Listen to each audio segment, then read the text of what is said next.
As fall breaks out in Canada, I'm reminded of all the beauty, innocence, and gun-free fun available from our neighbors to the north.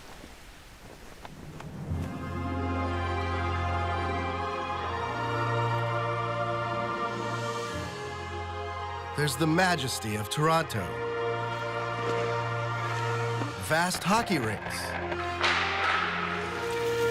spectacular batches of poutine, and gallons of maple syrup that you can chug openly and guilt-free, for this maple syrup is pure and nourishing.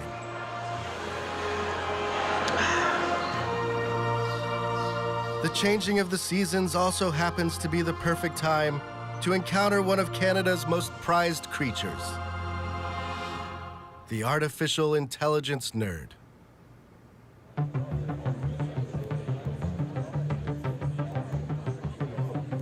Not too long ago, these beings were rare and hidden away in university dungeons. But today, they flourish. They primp with instinctual grace. They wave their hands impressively to assert their intellectual dominance. They carb load like overpaid professional athletes. And this makes some sense, because they're among the best paid professionals in the world.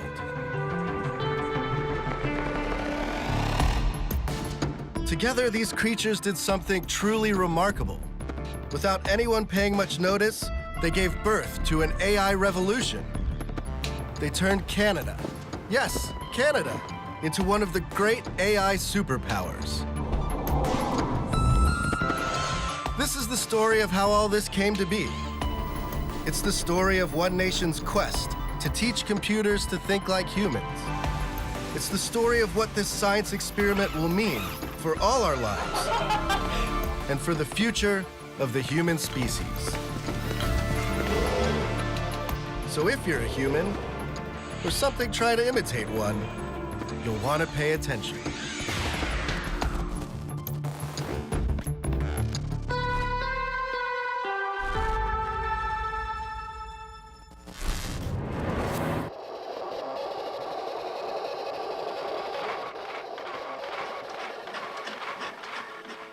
Ever since people first came up with the idea of computers, they've dreamed of imbuing them with artificial intelligence.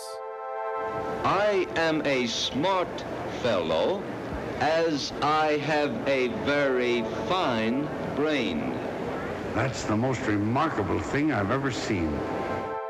AI is just a computer that is able to mimic or simulate human thought or human behavior. Within that, there's a subset called machine learning that it's now the underpinning of what is most exciting about AI. By allowing computers to learn how to solve problems on their own, machine learning has made a series of breakthroughs that once seemed nearly impossible. It's the reason computers can understand your voice, spot a friend's face in a photo, and steer a car. And it's the reason people are actively talking about the arrival of human-like AI, and whether that would be a good thing or a horrific end-of-days thing. Many people made this moment possible, but one figure towers above the rest. I've come to the University of Toronto to see the man they call the godfather of modern artificial intelligence, Geoff Hinton.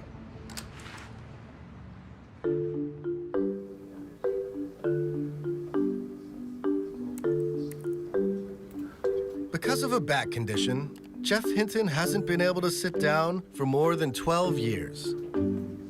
I hate standing. I'd much rather sit down, but if I sit down, I have a disc that comes out. So, Okay. Well, at least now standing desks are fashionable. And... Yeah, but I was ahead.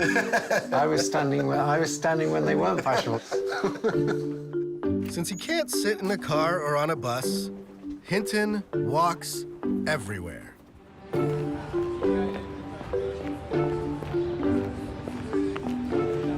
The walk says a lot about Hinton and his resolve. For nearly 40 years, Hinton has been trying to get computers to learn like people do, a quest almost everyone thought was crazy or at least hopeless, right up until the moment it revolutionized the field. Google thinks this is the future of the company. Amazon thinks it's the future of the company. Apple thinks it's the future of the company. My own department thinks this stuff's probably nonsense and we shouldn't be doing any more of it. So I talked everybody into it except my own department. You obviously grew up in the UK, and you had this very prestigious family full of famous mathematicians and economists. And I was curious what it was like for you. Yeah, there was a lot of pressure. I think by the time I was about 7, I realized I was going to have to get a PhD. Did you rebel against that, or you went along with it? I dropped out every so often. Yeah. I became a carpenter for a while. Jeff Hinton, pretty early on, became obsessed with this idea of figuring out how the mind works. He started off getting into physiology, the anatomy of how the brain worked. Then he got into psychology. And then finally, he settled on more of a computer science approach to modeling the brain and got into artificial intelligence. My feeling is, if you want to understand a really complicated device, like a brain, you should build one. I mean, you could look at cars and you could think you could understand cars. When you try and build a car, you suddenly discover that there's this stuff that has to go under the hood, otherwise it doesn't work. Yeah. As Jeff was starting to think about these ideas, he got inspired by some AI researchers across the pond. Specifically this guy, Frank Rosenblatt. Rosenblatt, in the late 1950s, developed what he called a perceptron, and it was a neural network, a computing system that would mimic the brain. The basic idea is a collection of small units called neurons. These are little computing units, but they're actually modeled on the way that the human brain does its computation.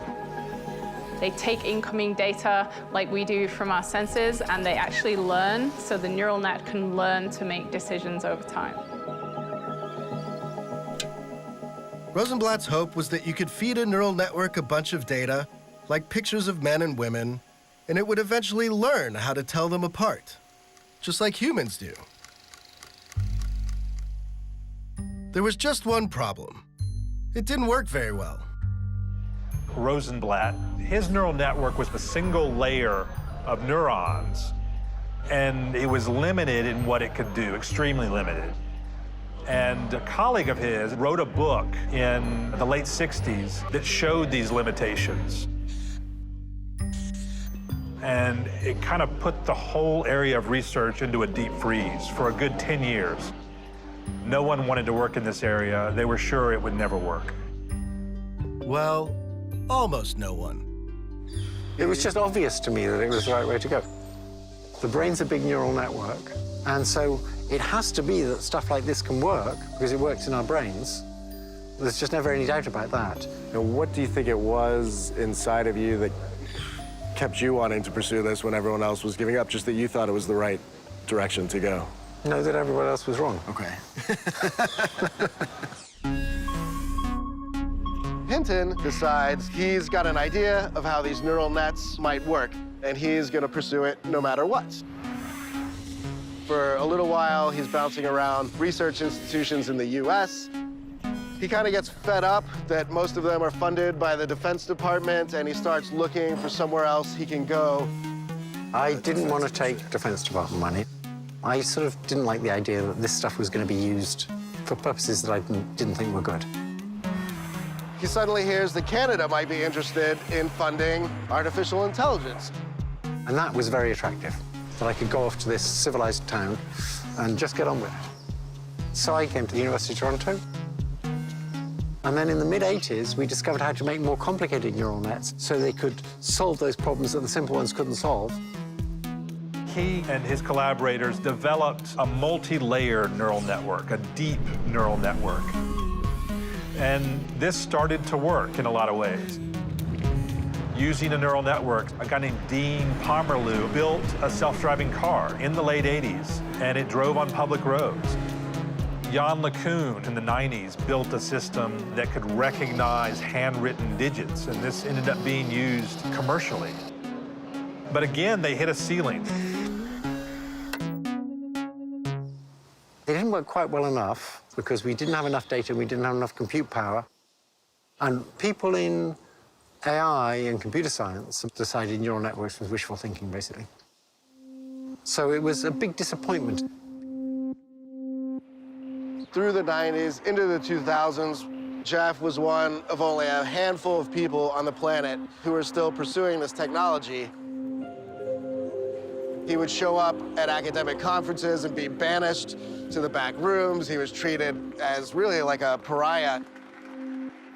Was there like a time when you thought this just wasn't going to work and you did have some self-doubt? I mean, there were many times when I thought, I'm not going to make this work.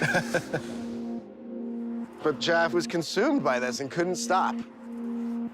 He just kept pursuing the idea that computers could learn until about 2006, when the world catches up to Hinton's ideas.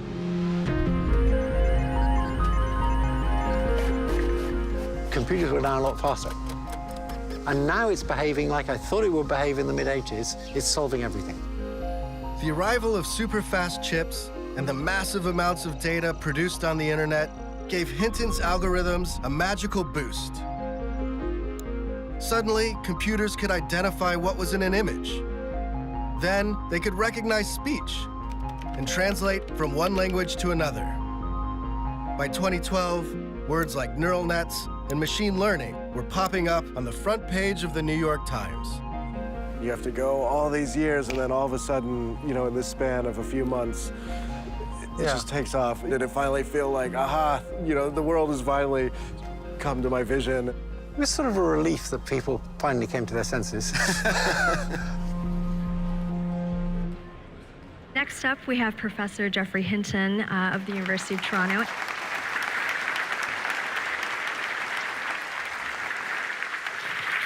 Thank you.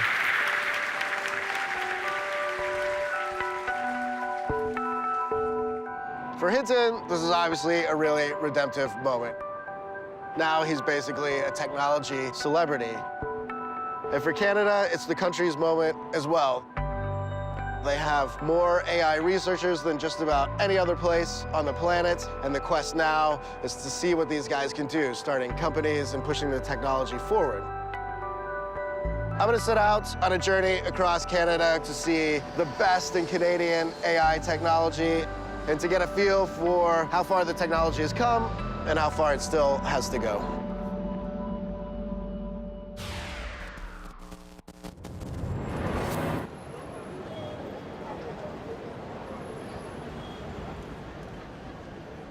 Here is a city that gets right at the central tension of modern life and the unfolding AI revolution. It's Montreal, a place filled with beauty and old-world charms that ask you to move slowly through its streets and to chill for a while, reflect, and think deep thoughts.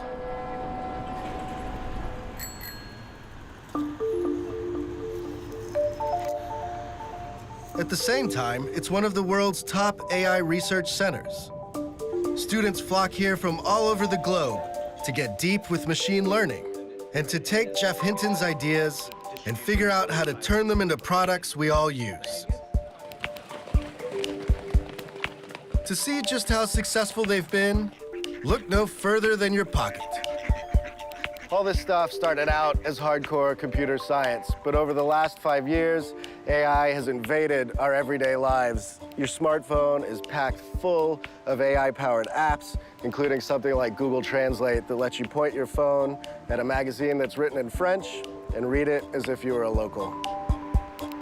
Engineers have been trying to get computers to translate text like this for decades, but it was Jeff's neural nets that finally made it possible.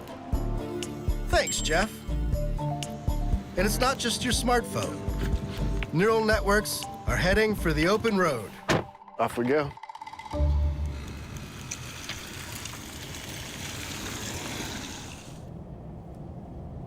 Meet my friend Stefan, the head of Montreal's Tesla fan club.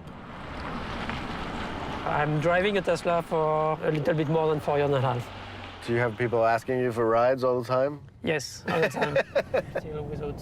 Maybe that's because of his fancy pants autopilot, Tesla's semi-autonomous driving system that kicks in when road conditions are right. So that's it. Autopilot's on. Yes, and it's driving by itself.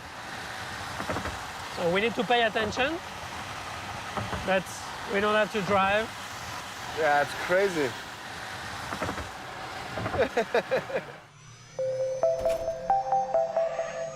Self-driving cars are packed full of cameras, sensors, and radar. When teamed with computer vision neural nets, it's this technology that lets the cars build a picture of the world. The technology has a long way to go, but this Tesla can monitor all the cars around it, switch lanes, and park, all by itself. Thanks, Jeff. So you were living in the future. Yeah. You know, when you try it once, it's very difficult to do without it because I just can be relaxed. And we can drive like this. Oops. There's a stop sign. So that's why we still need to pay attention.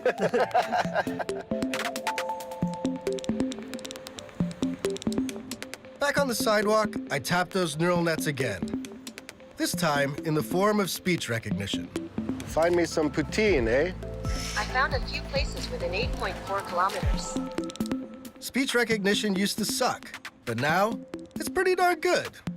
Why? A neural net, of course. Thanks, Jeff.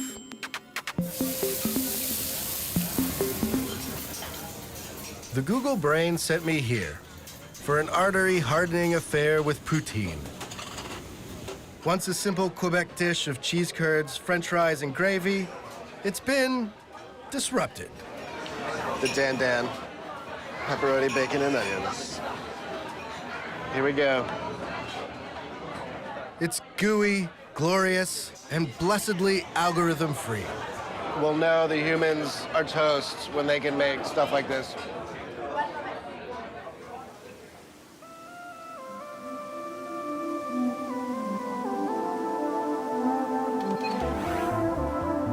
A big part of Hinton's legacy lies beyond these examples of AI in the world. He's also inspired a legion of disciples spreading the good word of neural nets.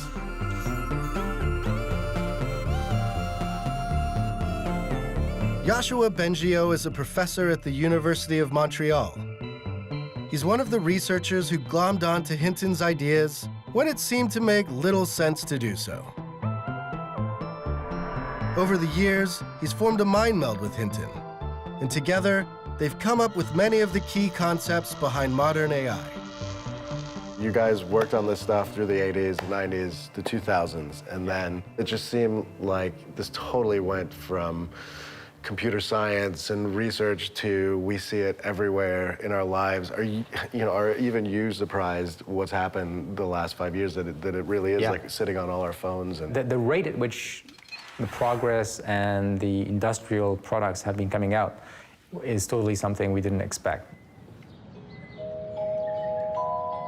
Even now, it's hard to predict. Where are we going? Is it gonna slow down? Or are we gonna continue with this exponential increase? It's thanks to Yoshua that Montreal is full of top-notch AI graduate talent.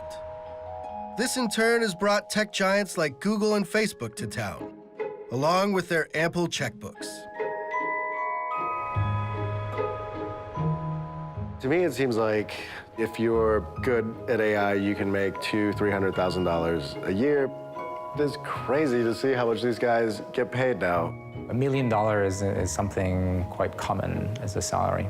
Have you ever had a country offer you an incredible amount of money to come set up a lab there? Not a country, but yeah, companies, yeah. But Yoshua has rejected the lucrative offers of big neural net. He remains committed to the ivory towers of academia, which is a better fit for his philosophical approach to AI. You've got guys like Elon Musk and Stephen Hawking that sometimes paint this technology in a very, very dark light, that it could run amok and start doing things on its own. What do you feel when you hear people say things like that? I'm not concerned about technology running amok. The Terminator scenario, I think, is not very credible. And I also believe that if we're able to build machines that are as smart as us, they're also smart enough to understand our values and to understand our moral system and so act in a way that's good for us. Now, I think there are real concerns, which is essentially misuse of AI to influence people's minds. It's already happening with political advertising. Yeah, I mean, we've already seen like the stuff from Facebook. So I think we should be careful about this and try to regulate the use of AI in places where it's morally wrong, ethically wrong. I think we should just ban it and make it, illegal. It's comforting that Joshua has these concerns. But hop down the road from the university, and reality, or what's left of it, becomes messier. This tiny room is the home to a startup called Lyrebird. It was founded by Joshua's former students and has built an app that can clone your voice. Are you speaking about this new algorithm to copy voices? This is huge. It can make us say anything now, really anything. One of its founders is this guy, Mexican expat Jose. He taught me the art of the clone. So you will need to record yourself for a few minutes of audio. Thousands of letters danced across the amateur author's screen. When you start to eat like this, something is the matter. You guys better quit politics and take in washing. I don't know where that one came from. Okay, so create my digital voice now. Creating your digital voice takes at least 1 minute. 1 minute? My God. Yeah, so before, to create some artificial voice of someone, you would need to record yourself for at least 8 hours. Test your voice. All right, so now I get to type something. Yeah, so the moment of the truth. Okay. Once Lyrebird's AI has worked its magic, after I'm done typing... Oh, gotta spell better. Any words I put into the app can be played back in my digital voice. And here's the crazy thing. Even words I never actually said in the first place. Artificial intelligence technology seems to be advancing very quickly. Should we be afraid? I mean, I can definitely hear my voice in there. That's really interesting. I just picked those words at random, and I definitely did not say some of them, and it's like flawless in being able to sort of pick from just about any word and manufacture it. Hello World is the best show I have ever seen. This technology seems sweet, but lends itself to all manner of trickery. I've popped back to my hotel to test out the Lyrebird technology a little bit, and you can see some really obvious ways that this could be abused. This is fake Donald Trump talking. The United States is considering, in addition to other options, stopping all trade with any country doing business with North Korea. And then you could picture somebody taking over your voice and creating some mayhem in your personal life. Now, to really put my computer voice to the test, I am going to call my dear, sweet mother and see if she recognizes me.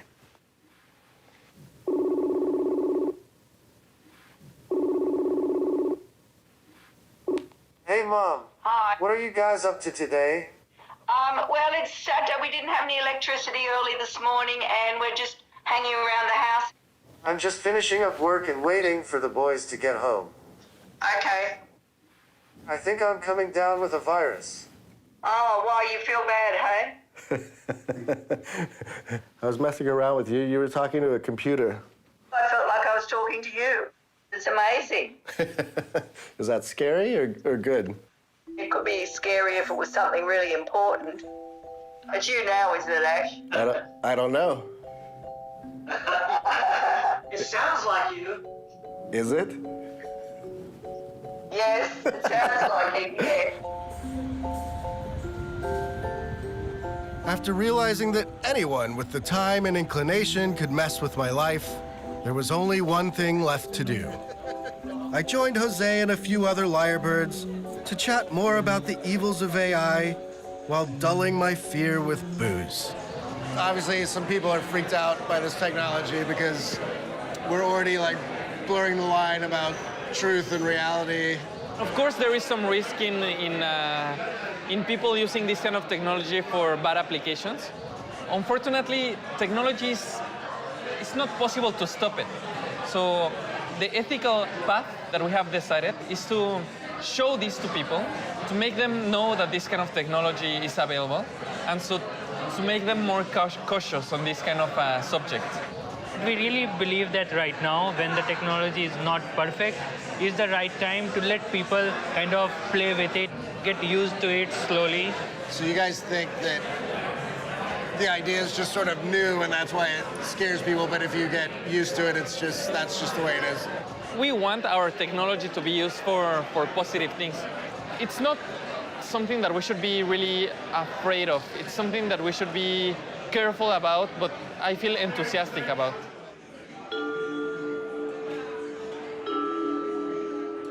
It's nice to be enthusiastic. It's also nice to meditate on the consequences of your inventions, instead of turning our souls over to chance and blind luck. But it is kind of cool to be a cynical bastard in my new artisanal computer voice.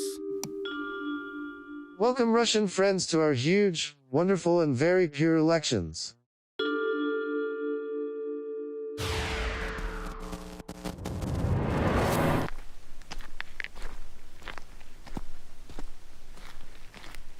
The real artificial intelligence weirdos in Canada live here, in Edmonton.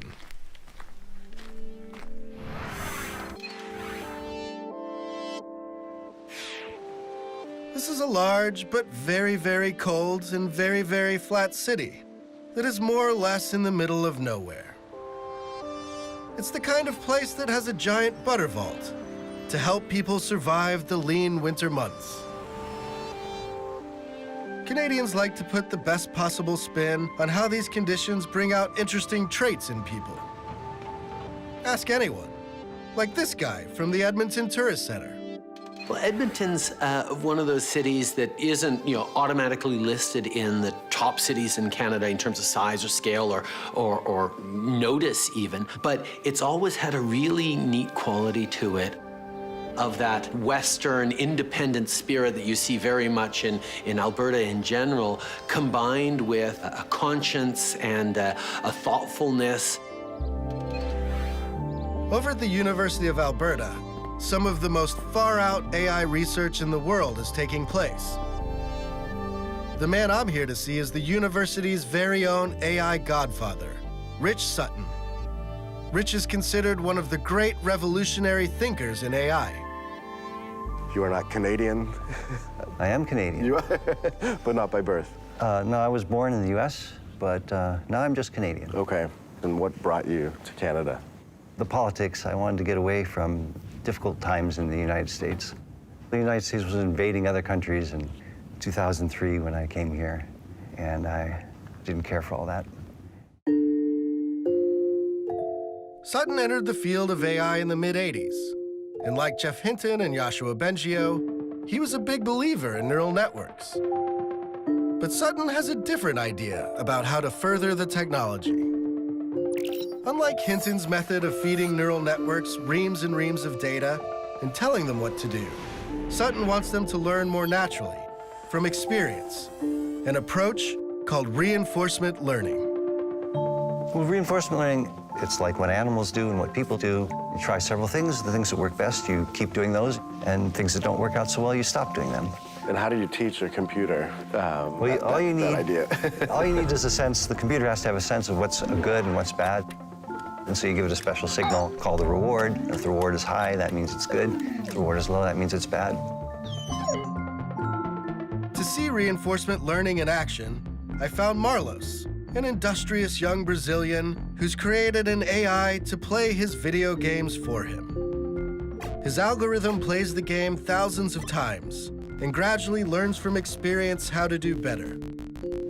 So the goal of this game is that you are this yellow blob, and what you have to do is that you have to get as many potions as you can while avoiding harpies. And this is like the AI going at this for the first time? It's the AI run it for the first time. So it just bumps into things. If it gets points, it's happy. If it dies, it's unhappy. Yes. And the AI starts to figure out that maybe what I want to do is to collect these potions and avoid the harpies. And now we can look at AI that has ran for 5,000 games. Okay. And this is what it looks like. You can tell that it's smarter about its strategy. Yes. And then what happens if you run it 500,000 times? Oh, we get to the superhuman performance level. Though notching a high score is the noblest of pursuits, reinforcement learning has turned out to have all kinds of other applications. It's behind the algorithm that recommends movies and TV shows on Netflix and Amazon. It beat the world champion Go player, a feat previously thought impossible for a computer. Soon, it could read your brainwaves and determine whether you have a mental disorder. But for Sutton, all that is just the beginning. We are trying to make real intelligence. We're trying to recreate human intelligence. Humans are our example. He sees reinforcement learning as the path to what futurists call the singularity, the moment when our AI creations light up and surge past human-level intelligence. Do you have a date for the singularity, or? So we give you, it's a quite broad probability distribution, and the median is at 2040. So that means equal chance being before or after 2040. Okay. The rationale goes like this. By 2030, we'll have the hardware. So give guys like me another 10 years to figure out the algorithms, the software to go with the hardware to do it. It's going to be exciting where we're going. If 2040 seems like a long time to wait to meet a smart robot, do not fret. Over in the experimental wing of the university, there are co-eds hard at work, blurring the line between humans and machines. Are you human? Of course not.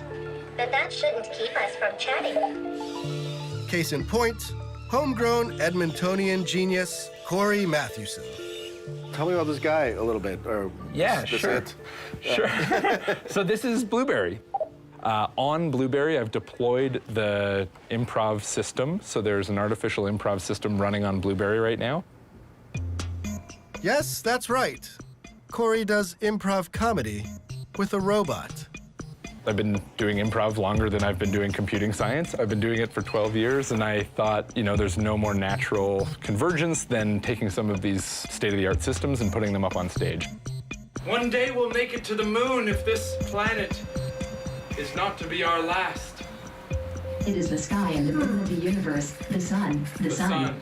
The sun. The sky, the moon, and the universe! The sun! The sun! The sky, the moon! I keep thinking it's like a ventriloquist sort of. This is like a new age. That's a really good way to put it, yeah.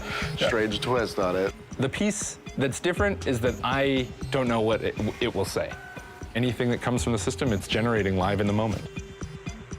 Blueberry, I created you. I downloaded a voice into your brain so that you could perform in front of these people.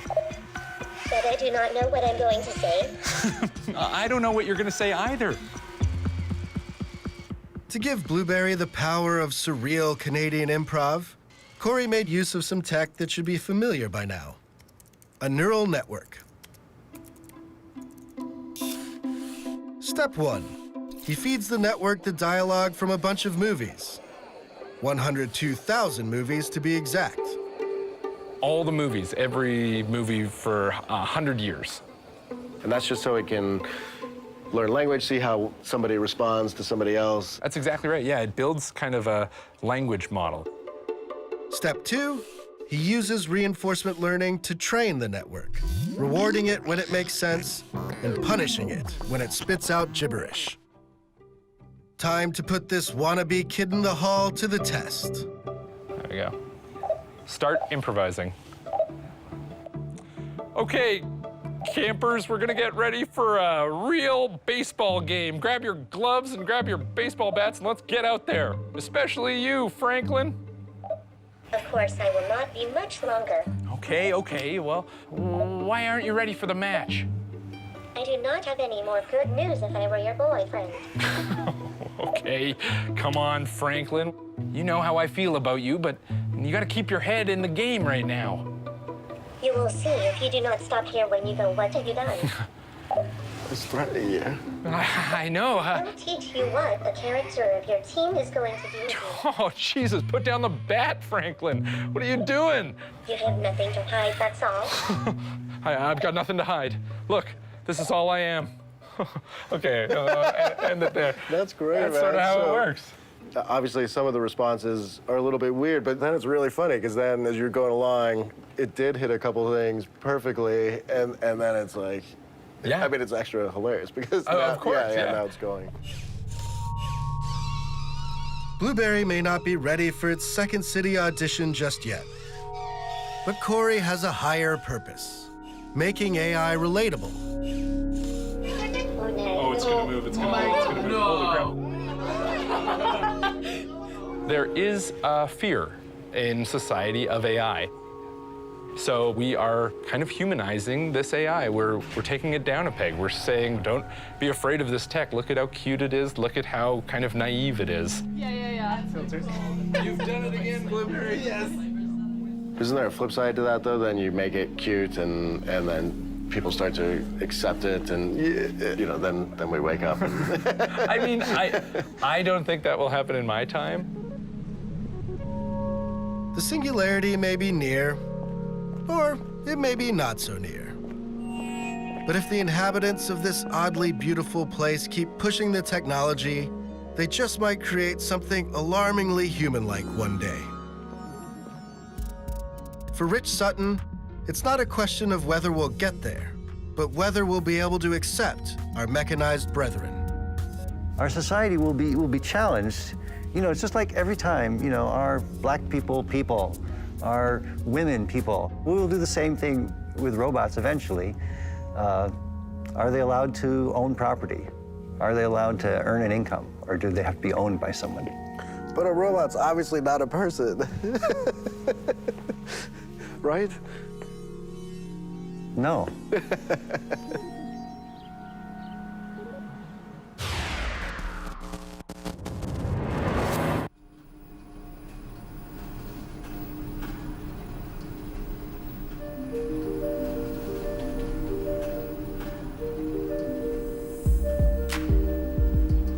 For my last stop, I returned to Toronto, home to 2.8 million people, one very tall tower, and of course, the Godfather himself.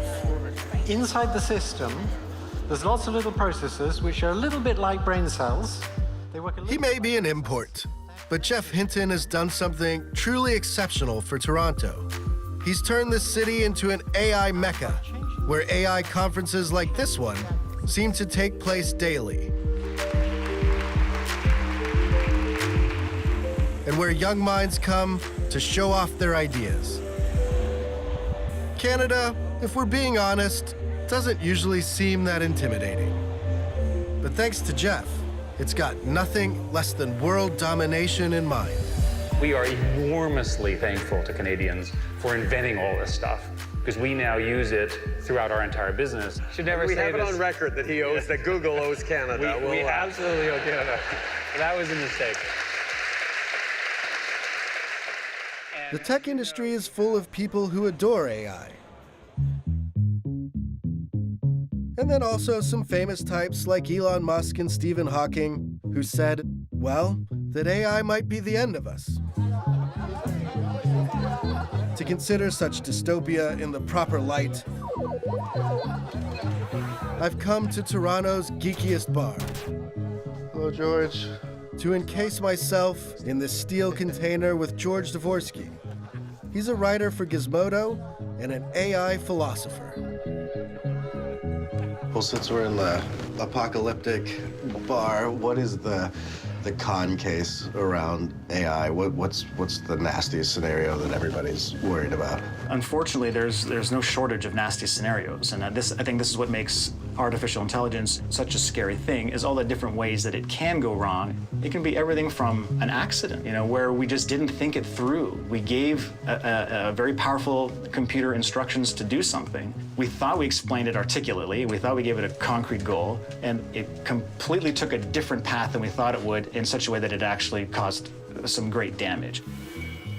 And I'm sure you've heard the old paperclip example, where you're a paperclip manufacturer and you say, hey, we need lots of paperclips. And because the artificial intelligence has so much reach and so much power, it actually starts to go about converting all of the matter and all the molecules on the planet into paperclips. Before you know it, we've now converted the entire cosmos into paperclips. It's a crazy scenario, but it's an illustrative scenario. We can't be dismissive of the perils. I think that's exceptionally dangerous. And I don't think it's too early to start raising the alarm bells about it. Being turned into Clippy sounds awful. But fear not. We'll have years to ease into that sort of suffering as AI steadily plucks off one job after another. The first to go, of course, will likely be the always screwed factory workers. Which brings us to Suzanne Gildert, a budding AI overlord and founder of robotics startup Kindred AI.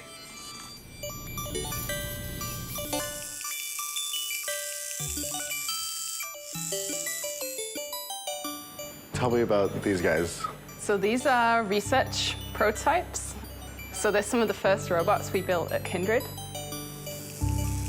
We tend to work with small robots. It's a bit like if you imagine a child growing up and it breaks a lot of things. Now imagine if the child was 6 feet tall when it had the brain of a 6-month-old. It would be terribly dangerous. How many of these robots have ever slapped you? I have been hit in the face by robots a couple of times. And is that like, Suzanne seems nice enough. She makes exotic digital art. And she loves cats to the point where she's built a robotic fleet of them for the office. This one, I believe, is called Pinkfoot. It's a quadruped robot loosely based on a cat anatomy, although it's not a very highly faithful representation yet. And then when you were growing up, you would build things as well? Yeah, that's correct, yeah. So I was really enthralled by electronics at an early age. I guess most little girls would be looking at trays of beads and things, and I was looking at trays of like resistors and capacitors and little components, but having the same kind of reaction to them. But don't be fooled by the hobby electronics and the cute catbots. Suzanne is a keen businesswoman. And Kindred has recently embarked on its first commercial venture. What's going on here is we have a bank of robots that are learning. So they are continuously running, picking up objects. And these would run all day? All day, all night.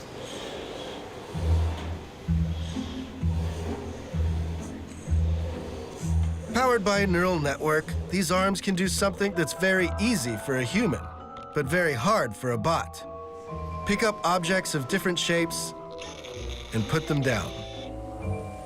Most factories still use people to do that sort of thing. Lots and lots of people. Today, everyone's shopping on e-commerce. Thousands and thousands of different types of objects, shapes, textures, weights. How do you pick that up? Right now, it's humans. You have millions of humans in warehouses just like picking up things and putting it into another location. So we're teaching our robots how to do that. What's the hard part? It's figuring out what's a belt, what's a shirt, or it's just how to grasp it? Yeah, exactly. It's figuring out how to pick it up, right? So things will show up in any shape, right? And you got to figure out how to pick it up without dropping it, put it in the location. So it takes a lot of training. Part of that training involves, of all things, humans. Robot pilots who manually control the arms, while the AI watches and learns the finer points of grabbing. All right, man, teach me how to use this thing. Have a seat. So you see a 3D mouse here. This lets you navigate the arm through three-dimensional space. So imagine you're holding the arm in that left hand and you're just moving it around. Move it slowly and gently. There you go. Trying to get the Oreos. I gotta go up. Oh, shoot. I went too far up. I want these Oreos. Oh! You killed the You lose. come back to the arm. There. Success. It's like being at an arcade. Basically. But you actually get to win something. Exactly. Just down the hall, Kindred keeps a room full of pilots doing the same thing as me. Only these guys are actually competent. They're remotely overseeing some arms in a Gap factory 1,000 miles away in Tennessee. How long have you been a robot pilot? Just over a month, actually. I've only been here 5 weeks. What was the training process like? Almost like playing a video game.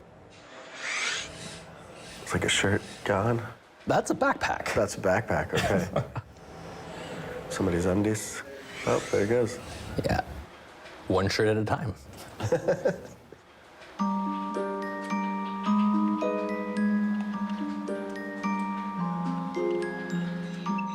As the arms observe their human guides, they gradually learn how to do better at picking up t-shirts and shoeboxes. Eventually, they'll be fully autonomous, and size services will no longer be required. One day, this is just gonna light up, and it's gonna be picking the objects on its own. Pretty much. That's the ultimate end goal for, at least for these, to have it just constantly whirring and going. And the people will be free. The people will be free to do other, more important things. Sai seemed kind of happy about the prospect of unemployment, but I was concerned for his future.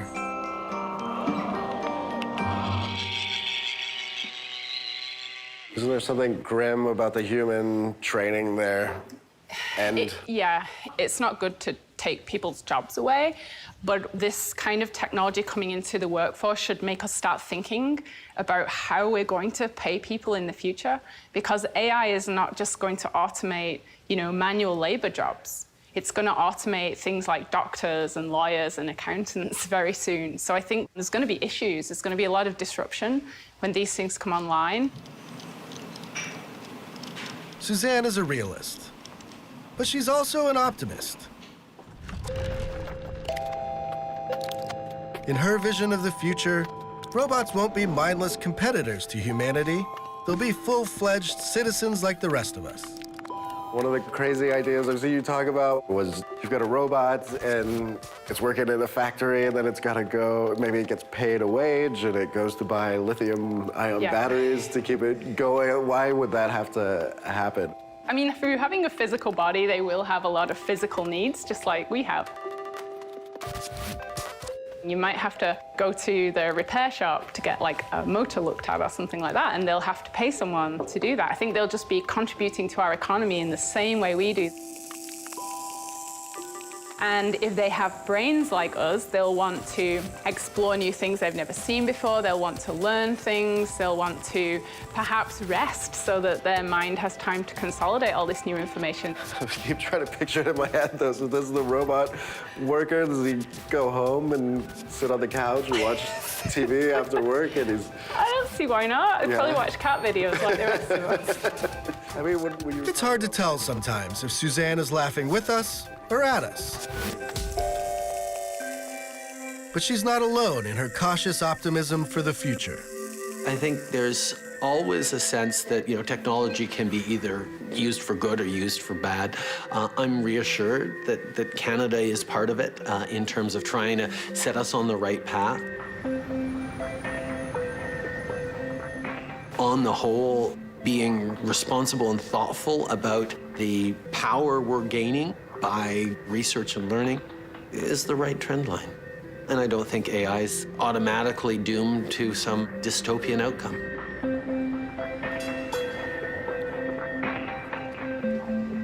We're told that politicians will come up with policies that address massive job loss and prevent horrific inequality between the classes. And we're told that these guys will take so long to become human-like that we need not be afraid for a while. The truth, though, is that we're turning ourselves over to the unknown here. So, fingers crossed. Eventually, I think we will become the AIs. We will become the intelligent machines. We will understand how things can be smart, and we can deliberately create them. So you might think of it as making a new generation, new kinds of people.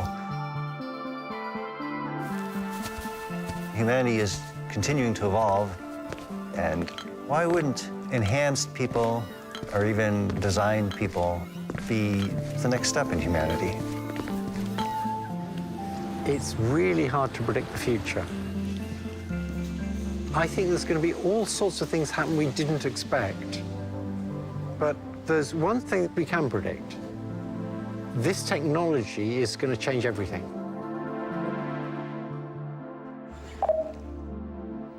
Goodbye. Goodbye. Goodbye. Goodbye. Once I power you down, that's it. And if you do not mind, I will never see you again. Yeah. That's right. We'll end it right there. That was getting deep. That was getting really deep.